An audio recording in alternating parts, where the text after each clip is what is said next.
পাকিস্তান আফগানিস্তান সম্পর্ক এক নতুন বাঁকে। সীমান্তে দ্বন্দ্ব বাড়ছে হু হু করে। পাকিস্তানের প্রধানমন্ত্রী শাহবাজ শরীফ এক কড়া বার্তা দিয়েছেন। তিনি বলছেন, জঙ্গিদের পুরোপুরি নির্মূল করার সময় এসেছে। কেন প্রতিবেশী দেশগুলোর সাথে পাকিস্তানের সম্পর্ক খারাপের পথে? পাকিস্তান এবং তালেবানের মধ্যে সম্পর্ক ক্রমেই উত্তপ্ত হচ্ছে। সাম্প্রতিক একটি বিমান হামলা পরিস্থিতিকে আরও জটিল করে তুলেছে। পাকিস্তান বলছে, তারা তাদের সীমান্তে অপারেশন চালানো জঙ্গি গোষ্ঠী তেহরিকি তালেবান পাকিস্তানের বিরুদ্ধে ছিল।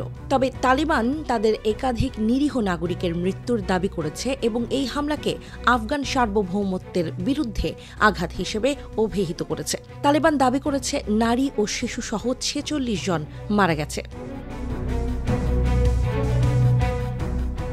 এমন পরিস্থিতিতে পাকিস্তান সরকার জানিয়ে দিয়েছে, তাদের সীমান্তে সন্ত্রাসী কার্যকলাপ সহ্য করা হবে না। অপরদিকে তালিবান বলছে, পাকিস্তান তাদের অভ্যন্তরীণ বিষয়ে হস্তক্ষেপ করছে এবং আফগান মাটিতে কোনো হামলা সহ্য করা হবে না। বিষয়টি আরও জটিল হয়ে উঠেছে যখন পাকিস্তানের প্রধানমন্ত্রী শাহবাজ শরীফ পাকিস্তানের সামরিক হামলাকে দাঁত ভাঙা জবাব হিসেবে স্বাগত জানিয়েছে।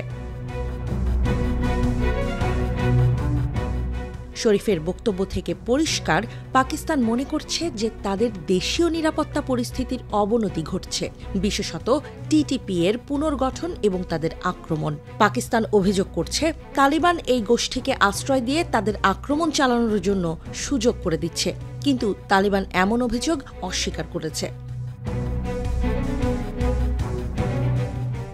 তবে পাকিস্তান সরকার এটিকে বিদেশি হাত বা আন্তর্জাতিক শক্তির সমর্থন হিসেবে দেখছে, যা তাদের একাধিক প্রতিবেশী দেশকে চিন্তায় ফেলেছে।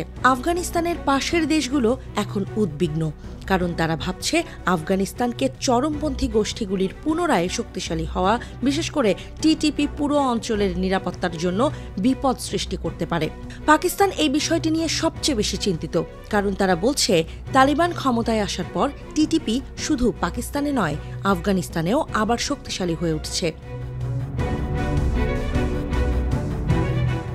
নিউ ইয়র্ক টাইমসের একটি নতুন নিবন্ধে পাকিস্তান এবং তালিবান শাসনের মধ্যে বাড়তে থাকা উত্তেজনা নিয়ে আলোচনা করা হয়েছে। প্রতিবেদনে বলা হয়েছে, তালিবান পাকিস্তানের দাবি অনুযায়ী তেহরিকি তালিবান পাকিস্তান টিটিপির বিরুদ্ধে কাজ করতে চায় না, কারণ তাদের নিজের কিছু অভ্যন্তরীণ অগ্রাধিকার রয়েছে, যার মধ্যে একটি হল এই গোষ্ঠীর সঙ্গে সম্পর্ক বজায় রাখা।